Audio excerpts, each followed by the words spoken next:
record. So I'm going to get started so we have time for everything. And Zara's agreed to tell us a little bit about her background. So you're welcome to go ahead. If you have slides, you should be able to share them.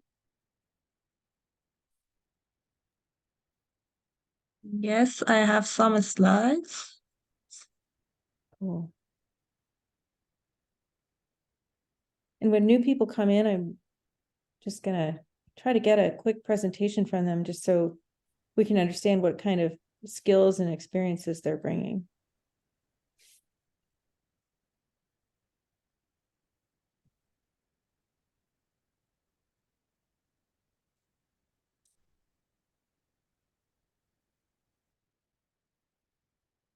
Could you see my slides? It looks good, Zara. Oh, yes. Hi, everyone. I'm Zahra. I'm doing my PhD in systems engineering with Dr. Bond. I started this fall. Actually, I come from Iran, a country in the Middle East. My hometown is Tehran, the capital of the Iran. As you can see, we have some real mountain there, something like Fort Collins. One of the questions that people here ask me a lot, what language we speak there. On contrary from the common belief, we don't speak Arabic, we speak Persian. About my education, I received both my bachelor's and master's degree from University of Tehran. The university has a QS ranking of, I believe, 360 now. I did my bachelor's in agricultural engineering, later a master in business administration, MBA with a concentration on strategy. It was a non-thesis master, so I don't have any research for my master. After graduation, I joined a company, Avisa Techs. It was a private company. I was a junior agricultural engineer, and I joined that company as a data analyst for business analytics and marketing research department. The major activity of that company was in smart farming. We use large data sets for understanding the trends and patterns in agricultural sector and help better decision making. During my time as a data analyst, I work on the study of dynamics of our market. We leverage large data sets on consumer interactions, purchase histories, and their feedbacks, and use some tools from Python, almost library like Pandas for data analysis, and SQL for database management, and some visualization tools. But I used mostly Microsoft Power BI for analytical reports. And also later I studied consumer behavior toward toward technology adoptions, specifically a smart greenhouse. This study was based on a traditional survey. We used the traditional survey for about 5 weeks and find their preferences and hesitation to use new technology in agriculture. One of the key insights that we find, there was a strong correlation between consumer environmental concerns and their willingness to adopt such technologies, because they help them to use inputs more effectively with a little waste and impacts on the environment. Later, I joined the research and development department. There I mostly use data sets from remote sensing for different projects. One of the projects was a study of the aerosols and its impact on air quality of my hometown cities, Tehran. We use different methods and different statistical analysis for these projects, and mostly nonlinear regression. And this project was referred to us from one of the governmental institute because of the increase of dust storm in our cities. The city of Tehran is one of the polluted city in the Iran. And we study aerosols, optical thickness data sets, and provide a distribution map for PM 2.5. And also I analyzed the different remote sensing data sets for different projects for crop irrigation and water resources management. Based on the project, we use also machine learning techniques. I have other experiences in lab also. I work in soil testing and research lab, and there my major work focused on analyzing the data. I didn't exactly do the lab works. And I also has a teaching assistant experience for lab safety principles from my university type, and also programming with Python course. And this is my background in a short brief. And if you have any questions, I can answer them. Thank you for your attention. Thank you, Sarah. You've covered quite a lot, as I noted in your application. That's one of the things that made me interested in you. Does anyone have questions or comments for Sarah?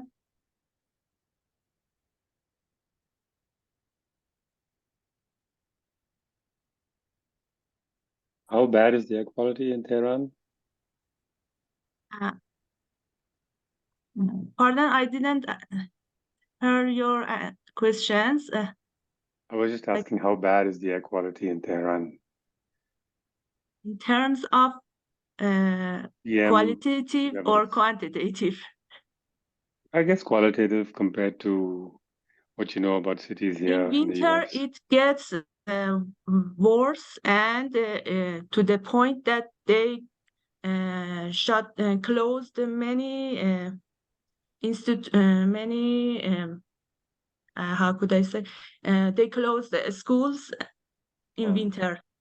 To that, it's getting very worse in winter, and they close schools and other agencies that are not required, and they are not emergency required.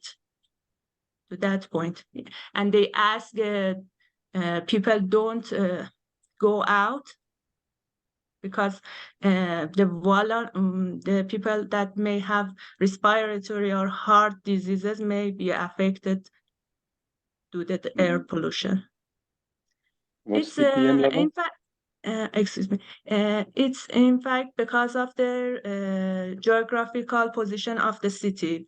It's surrounded by mountains, and there are a lot of industrial area at the south. It's surrounded at the north by mountain and the south industrial areas. I didn't realize it was so similar in that way to Colorado. Yes, for that I am happy that choose this city, because if I born in a city with low elevation near the sea, I couldn't live easily in the Colorado because of the high elevation. But my hometown city is in high elevation. I did not know that. Wow, my understanding of geography is so poor. I believe that people who live in near city and low elevation may have problem when they relocated to high elevations. It does happen. Yes. But And I tried to be brave, but as Tammy mentioned, I covered a lot of the project in my resume. I just noted some of them in this presentation. yeah. So I think that really helps us understand what you're bringing to the team. In my analytical background, in fact, data analytics, I could bring that as a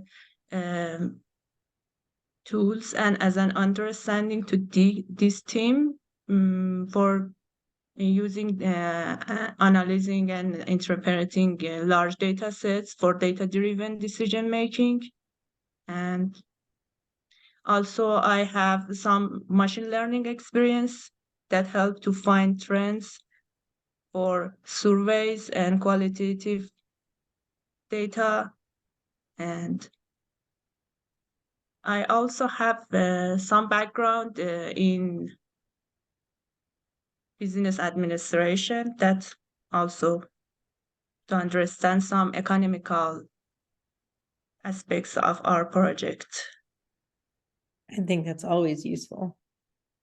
And I am also learning some new things in my PhD because I'm new to systems engineering and I'm new to this project. I used to work in specifically data related to the agriculture and smart farming.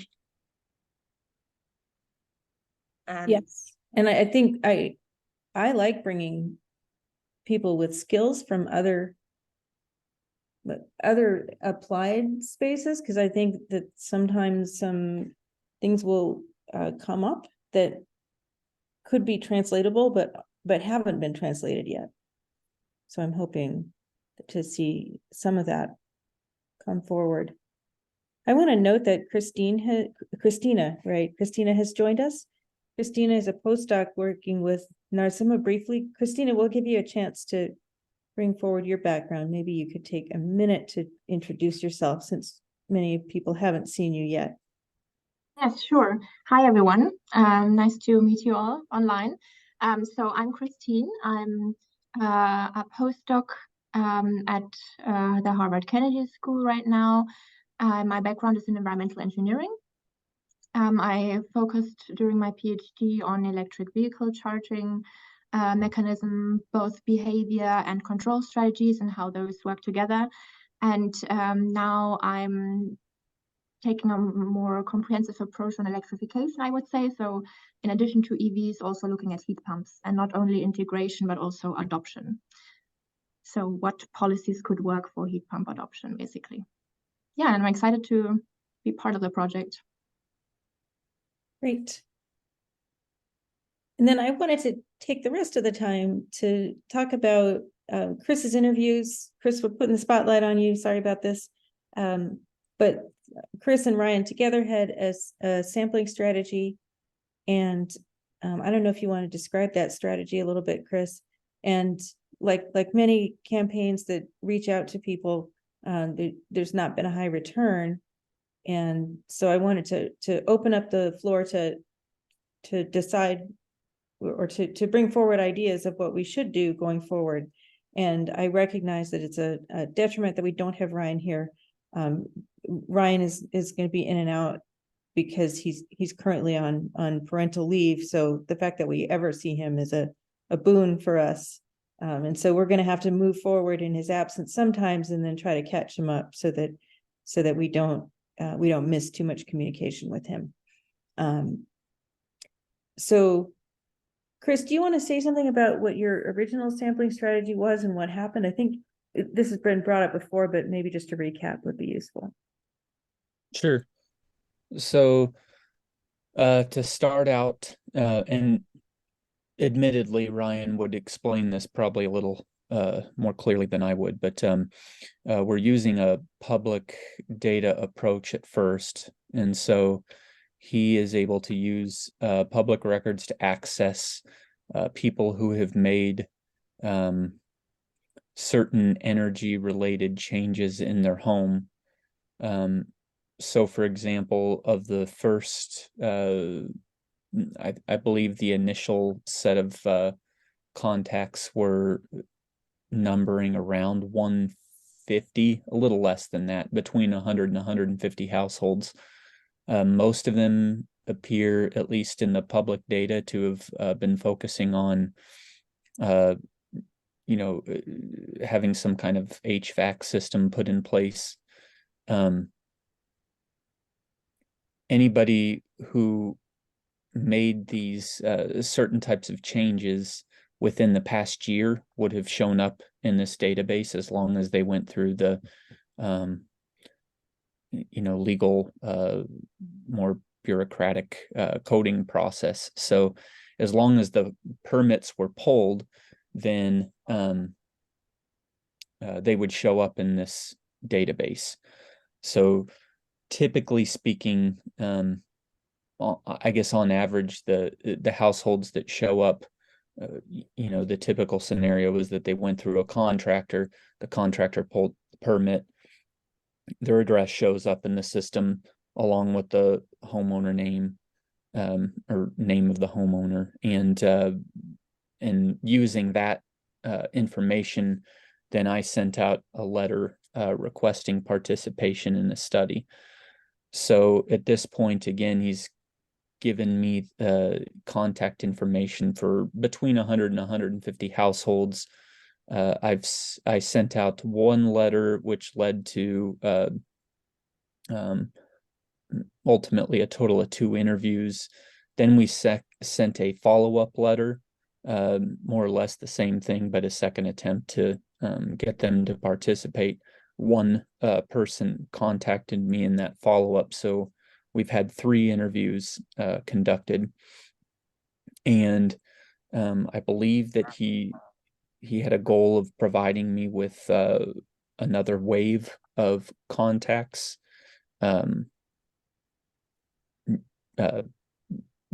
possibly by this weekend, if I remember correctly.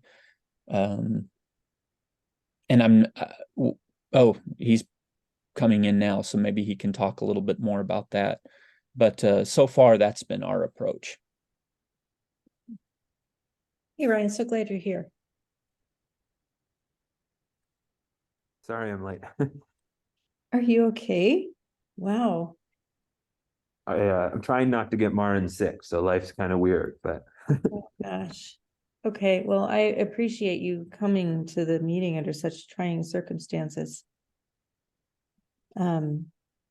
So I think you just heard the tail end of Chris's explanation of your sampling strategy so far. Did you want to add anything? You may not have heard enough. I literally only heard him say, so that was our sampling strategy. So I'll just leave it like that, and I can add stuff later. He mentioned that you're doing something else, and you mentioned an email to me that you're doing something else. Maybe you want to recap that if you're able to. As far as fixing the sampling strategy, or No, just the latest wave that you're working on. yeah, I mean, part of my goal was the first 50, we just had terrible response rates. I actually think our response rate is like pretty standard for like when I talk to my American politics colleagues, that's about the percent that respond to everything. So it's not like it's that terrible. Part of my thought was, we essentially chose people randomly, and so if we could potentially choose people a little less randomly, that might actually be useful. And so one of the thoughts I had was actually sampling people who we know worked with certain contractors, and that might sound a little strange, but there are certain contractors who, if you look at the data, have like more HVAC training. So they have like a NATE certification or like a Building Performance Institute certification or something like that. The idea being that those people who are seeking out those contracts are probably a little bit more motivated in this space. It's not a perfect sampling idea, but it was trying to use the data I had to get people who might actually be really interested in like, why did you make this change to your house? The other thing that might do if we sample those people is it will maybe help us to sample more of the people that the county is actually working directly with as well. Because we have, like, even if the county does a retrofit to your house, they have to file a permit. And so that might actually be a way of, we could actually, I was actually working on this a little this morning, of when we go to the county, then we could actually say, hey, we have the names of these people. We would really just like, you know, to work with you and actually talk with them. Was the way I was thinking about that. So I actually just sent Chris a spreadsheet of some of that information. The other thing I'm working on is getting phone numbers. In Colorado, voter registration phone numbers are public. And so we can take our existing data and merge it up with the Colorado voter file, and then we'll have phone numbers for residents.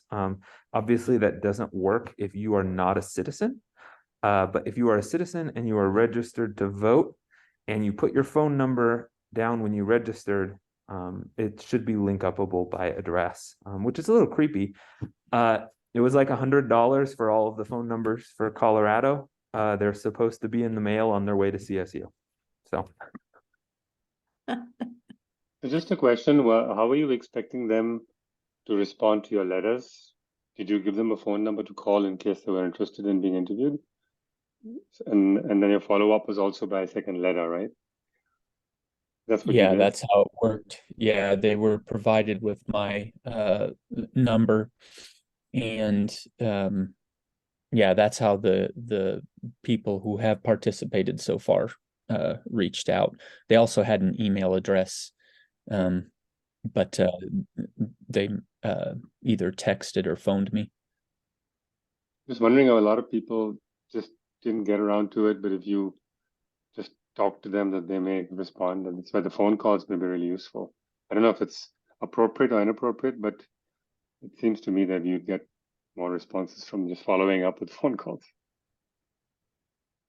Yeah, I do think it during the first wave of contacts that we made, we did not have phone numbers associated with their information. But yeah, if we have those, I agree. I think we'll get more people to do that. And Chris, that one phone contact is a lot of work, right? I'm Say what? sorry. The phone contact is a lot of work. It takes time. Yeah. So do you have a student to help with that, or are you envisioning that you might have someone to help? Because that's I have a student that has I've been in kind of back and forth communication with, and he wants to work on the project, and is willing to participate in various facets of it, but because I don't have a real kind of rigid or structured timeline, the last time we talked, we just kind of left it at, I'll let you know when I've got enough work for you to do. So yeah, if at the moment the letters themselves, within a couple hours, I was able to have them all addressed and sent out. So that part wasn't too time consuming. And same thing with the phone calls. If I figure I can, make a few dozen every day and get it done pretty quickly. okay. Well, so let's offline, and I'm happy to talk about students. That's always a challenge, right? Is that anyone who's not independently wealthy needs a constant stream of income, and that research does not always feel like it's a constant stream of work. So I'm happy to chat about that. So I think one question I have is, let's see, to begin with, I think you were talking about 20 interviews at first, Chris, right? In the first round. Was that right? And maybe my memory is fuzzy. I should have looked at the proposal before this meeting. Yeah, I want to say we maybe were targeting between 20 and 40. Mhm. Yeah, I remember 30 from previous conversations. Okay. Okay. And now you have a particular sampling strategy that's focused on people who have made changes. And Is that, so I guess I'm also, is the first body of work focused on why people who have made changes do make changes, and then how would it bias the sample to choose the ones that were more proactive?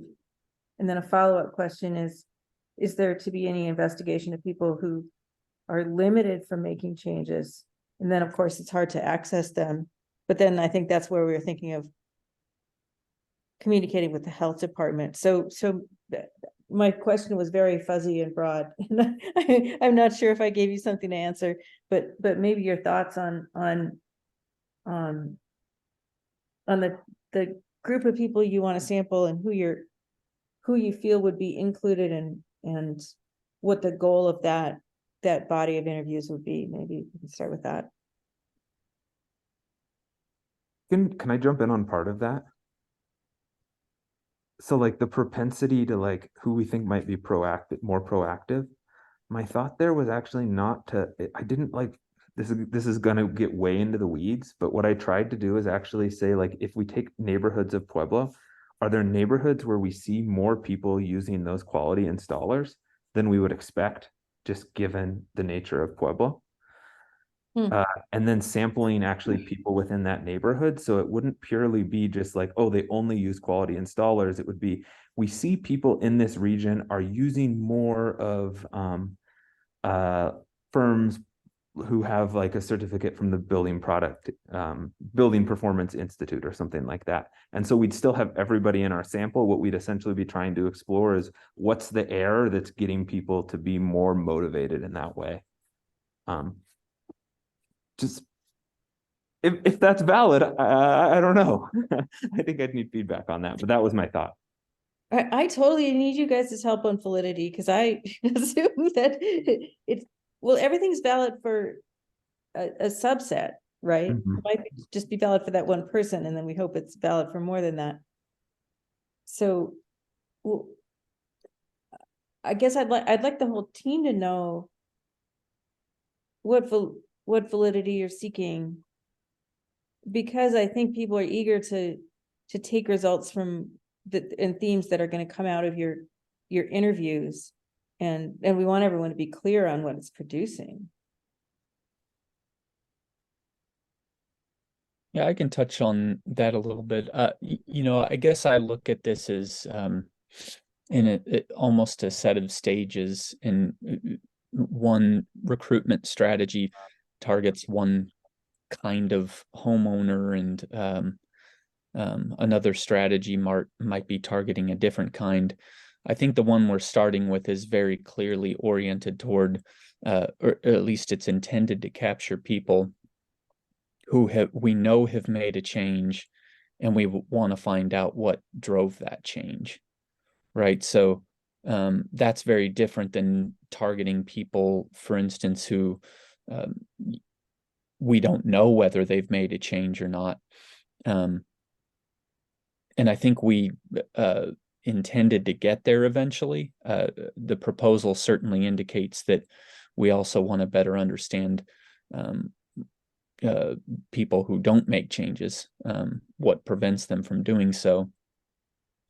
But I don't think that we're, focusing on that at the moment. And, as we're talking about expanding recruitment strategies, I'm always open to anything. I don't have to, work in a particular order, but I know for the time being, the ones that we have contacted, there's an assumption that they did make a change, and we just want to understand why.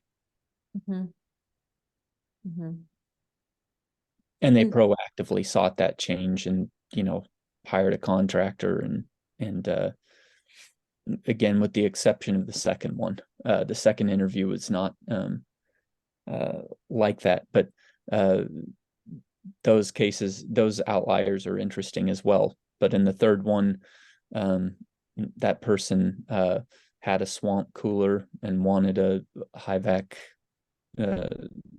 HVAC system, and we talked at length about that. So yeah, I think it's going to depend on what type of technology as well, because most of the people that are showing up right now seem to be those who have purchased an HVAC system. Ryan can correct me if I'm wrong, but I don't think, for instance, if someone installs solar panels, that they're showing up in this sample, correct? But And I would think we would still consider that indoor energy change, right? Hmm. I thought I purposely pulled out solar people. We could put them back in if we wanted. But I was thinking about it as making changes to their indoor environment. Okay. I think that's totally consistent with Okay. what we were thinking earlier. What you have, the people you're sampling first sound exactly like the right people to start with. You can just, yeah, just be obnoxious and call them. I call them. And I So, do think oh, I'm sorry. Go ahead, Tammy. no, go ahead, Chris. I was just going to say, I think when we do get to the portion of the project where we're trying to more randomly select people, whether we know they've made change or whether they've made changes or not, I believe, you know, who we can recruit from there is much more wide open in respect to the strategies that can be used. So despite it maybe seeming slow right now, I think once we get a good number of people who have participated where we know those changes have been made, then we'll see much quicker progress on the end of people who, you know, where we're using a much more wide open approach. Okay, so what Stacy, did you have a comment? I did, but it's more in line of asking a question about a different or slightly different approach. So if you're responding directly, I can go next. Go ahead. Go ahead. I think we want to get all Yeah, the so people. great. So so you're collecting data from folks that you're finding in databases of work that was already done. I think that gets a lot to kind of like being able to have a random enough sample, right, that you can then be able to make some sort of inferences about.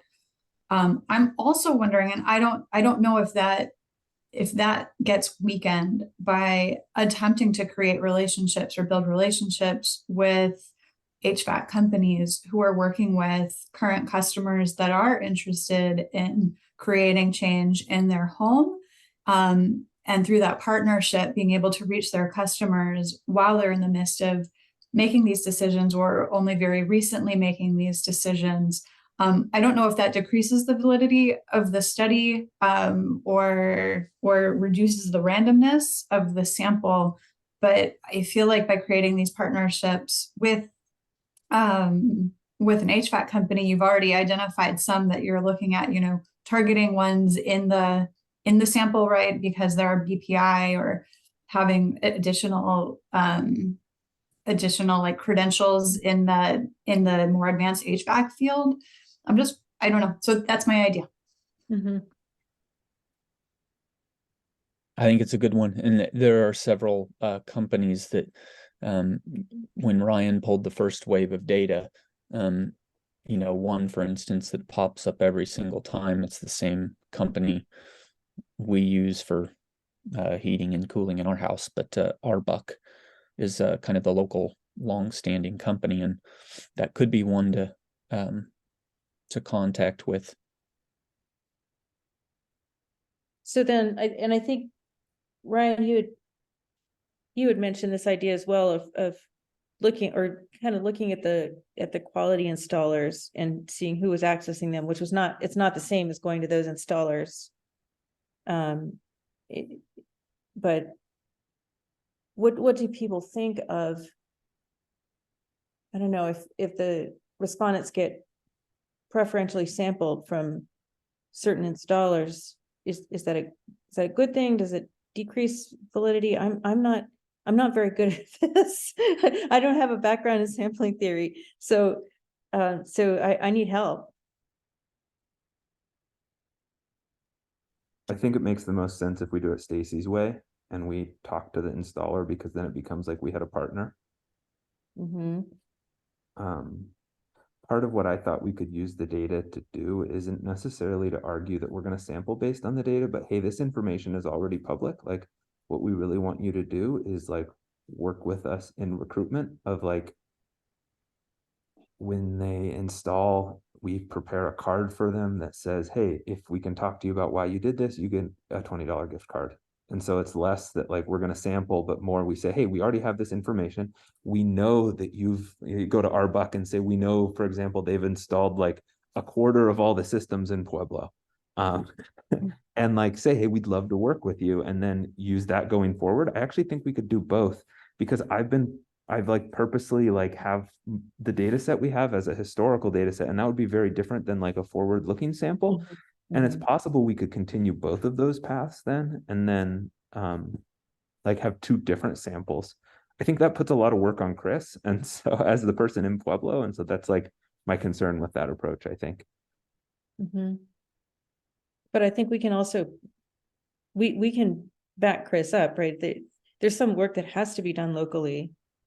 But that's why we're a team. We can try to figure out ways to take burdens off Chris if we put additional ones on. Personally, I'm not worried about that. I'm getting funded for doing this. So the way I see it is once I can establish those relationships, if 10 potential participants come in, I'll just do them as they come in. I expected this to work in a way where 1 week I might be swamped with stuff, and then spend 2 weeks waiting for someone else to contact me as far as the interviews go. So the workload isn't something I'm too worried about in that regard. But I do have a follow-up question about so I'll use Arbuck as an example. If I were to hand them a card, you talk to them, convince them to hand out a card that says, hey, you can earn $25 toward Amazon if you participate in this study. Is there something I can offer Arbuck? I mean, and I'm not talking financially here, but just in terms of providing some kind of incentive for them to, in a way, advertise somebody else. The guy, That's a reasonable question, and I don't know, what would it be? one thing we could think about there is we might have to talk to CSU Pueblo's like foundations people, but like all of these companies have like websites where they list their partners and like who they partner with. And like, I'm going to use Arbuck as an example. If you go to their website, they have like pictures of them at Sportsman Warehouse because they did the Sportsman's Warehouse install and things like that. And the owner of it is very clear, like, I'm a CSU Pueblo grad. Perhaps it's just enough of saying like, hey, we'll get permission that like you can put on your website that, hey, we partnered with CSU Pueblo in this area. I mean, I'm not an HVAC person, but looking at their site, I actually think that might be appealing to them. That's a great idea, Ryan.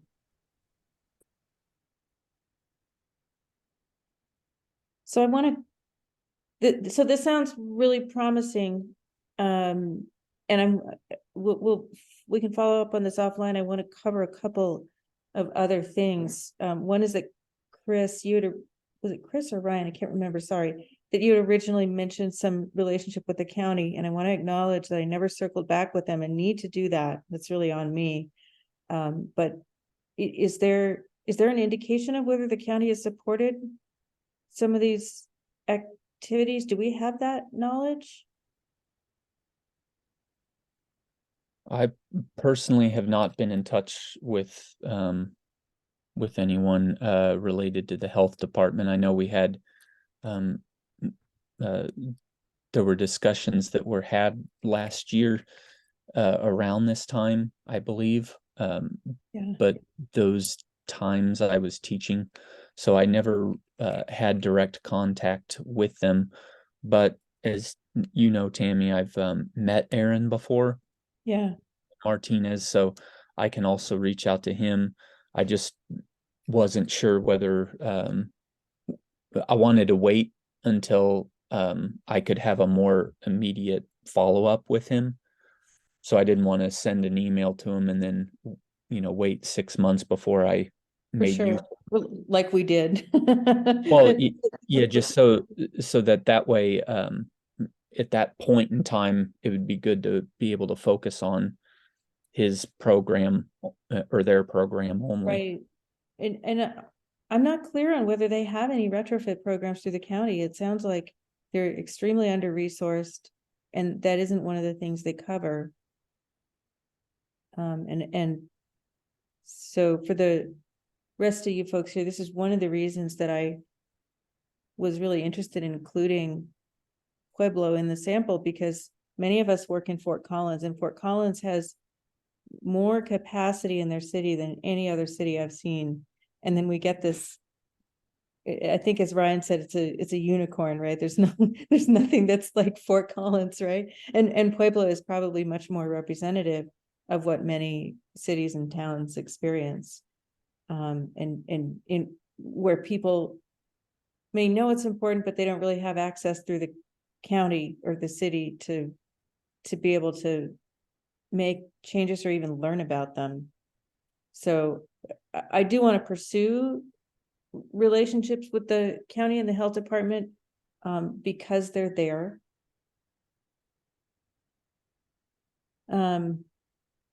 Yeah, Ellison, just speak up. The Colorado Environmental Health Association meeting is next week, and I have 2 people on my team going, so I'm going in the morning. And Aaron sounds like somebody that might go. I know I looked him up, he's a member in CEHA. I don't know if you feel like you know him well enough to send a note and say, hey, are you going to this? If you don't, like, I could reach out to him too, but at least in my experience, sometimes just saying hi and putting more faces from a team to a team's name could be helpful. I don't even know if he'd be there on the same day. We're on, like, each day has different session tracks, but he shows up as like an active member of CEHA, so he might be going. I don't feel like I know him well, but I also feel like he was very forthcoming and open, and so I talked to him, and I have no problem sending him a note and saying that you'll be there and that we need to get back in touch and sorry or something. But so I don't have a problem taking the lead on that and letting you know what happens.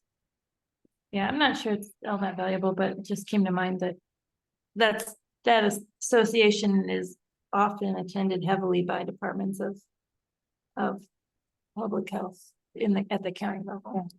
Okay. Okay, and then the last thing I wanted to cover is in terms of the rest of the team. I think one interesting thing is, like, what does this mean for the team, right? It's good for the team to know what y'all are doing, but I think it's also interesting for how people might use or integrate or react to your data. And so I think it sounds to me like if you're lucky, you're going to get 20 interviews maybe by early next year. That would be probably pushing it, wouldn't you say, Chris? And then the coding and so on. And so maybe that would take more time. So maybe just a broad question for the team to think about is what do we want to gain from these interviews? What state of completeness do they need to be at for us to get what we so-called want? And this is not to place pressure on you, Chris and Ryan, to make them happen more quickly, but I want everyone to be clear on what what kind of integration is possible with this effort and say the modeling.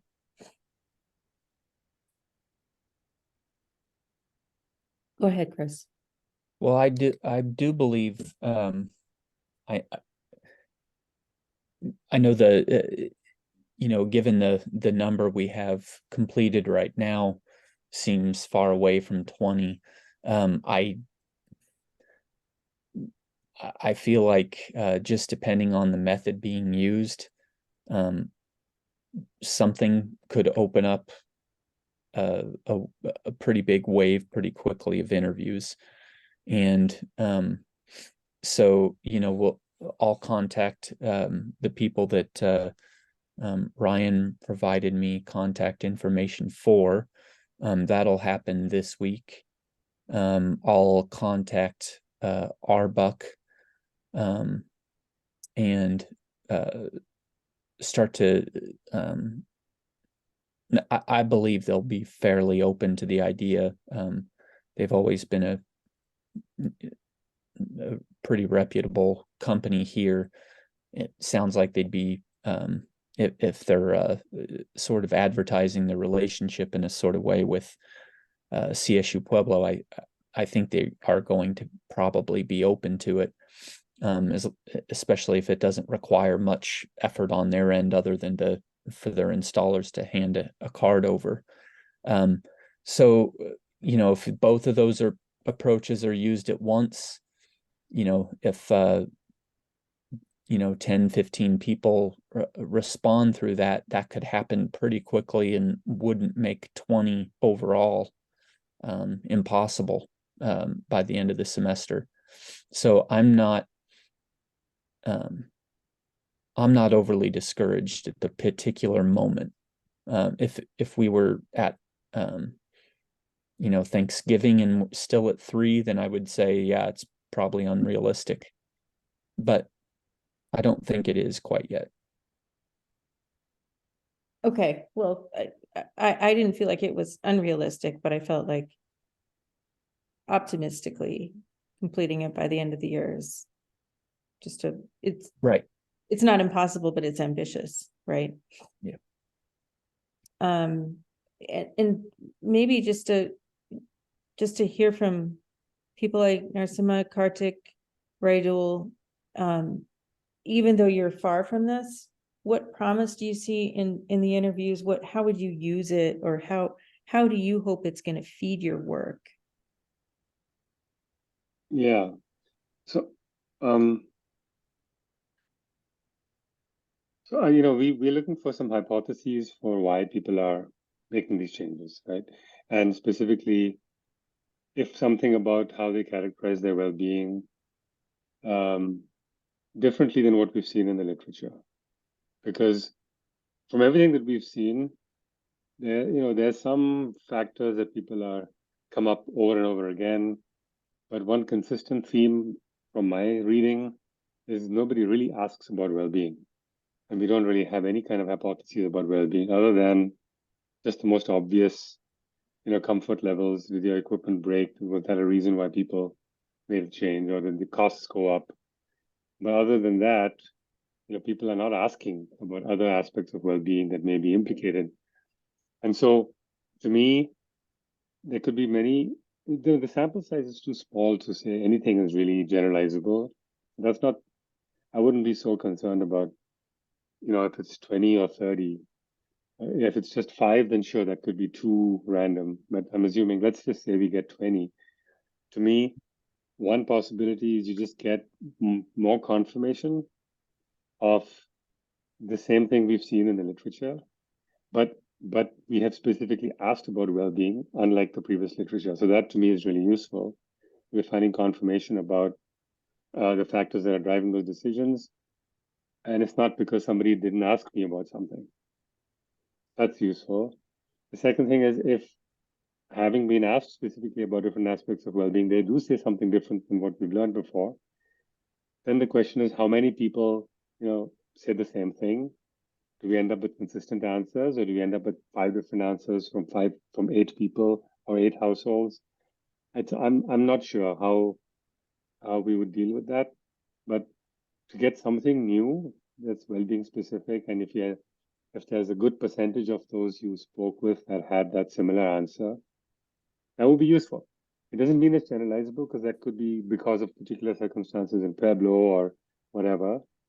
And we would need to understand that. So going back to your question, Tammy, are we concerned about validity? I wouldn't be concerned, because we're not starting with any kind of expectation that this is generalizable. All we need to do is, once we sample, we need to just analyze the sample and figure out, okay, there would be some selection biases. What would those be, given who we've spoken with, and we look at the data that characterizes them?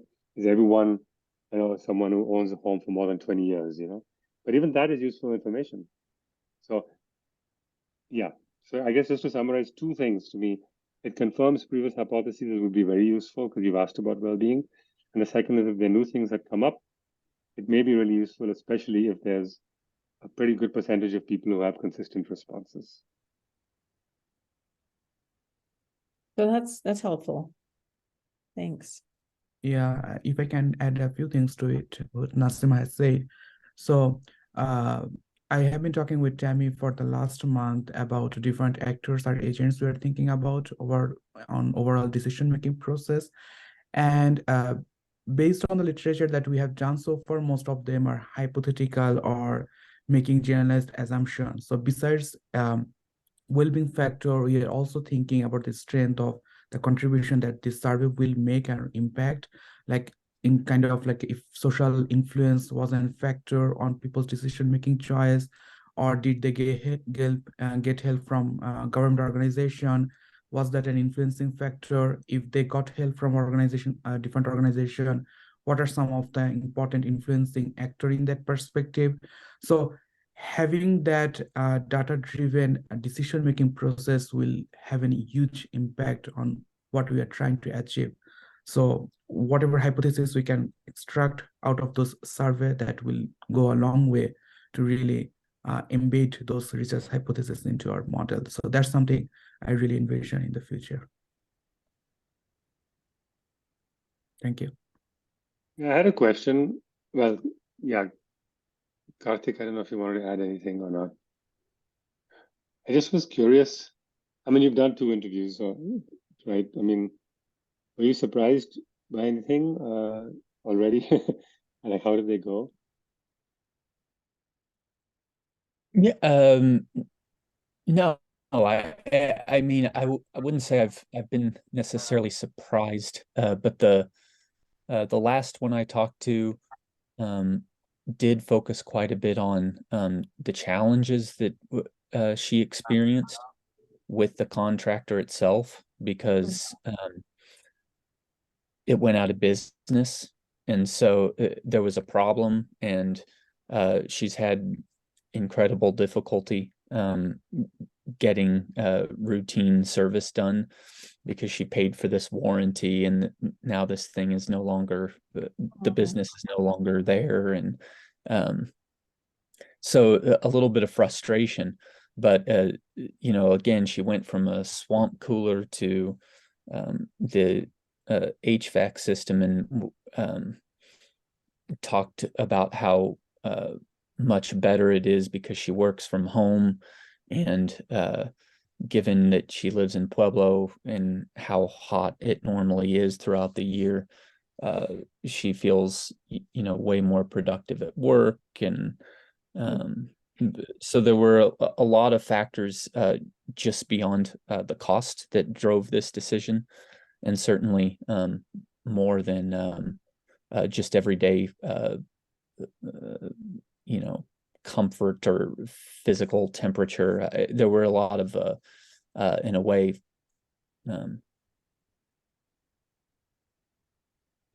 again, I can summarize that better with more time, but it has benefited her family in quite a few ways, and those were the same benefits that drove her to make that change in the first place.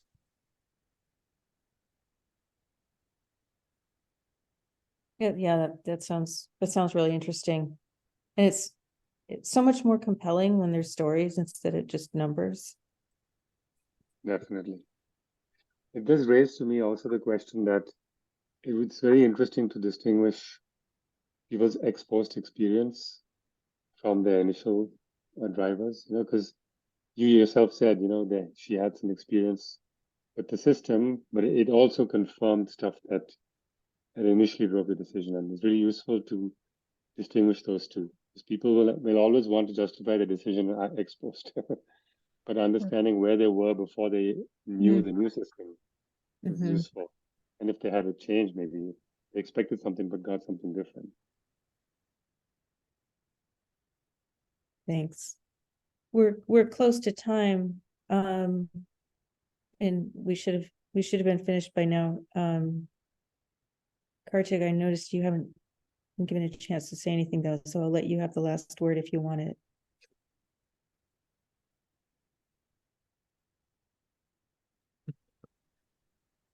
No, I don't have anything more to add than what Narsima said, but I guess specifically, yeah, things like, oh, were you stressed all day because your AC was broken? So things like that would be directly helpful for what I've been thinking about. So I guess this is a more specific example of what Narsima has said.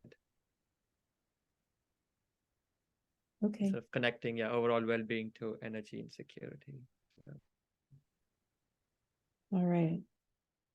So well, thanks everyone. I am not going to be here next week, so I'm going to be reaching out to people about whether we should have the meeting, but I don't want to have that discussion now because it'll make us run over time. And I will see you in a while and have a good weekend. Thank you. Bye-bye, everyone.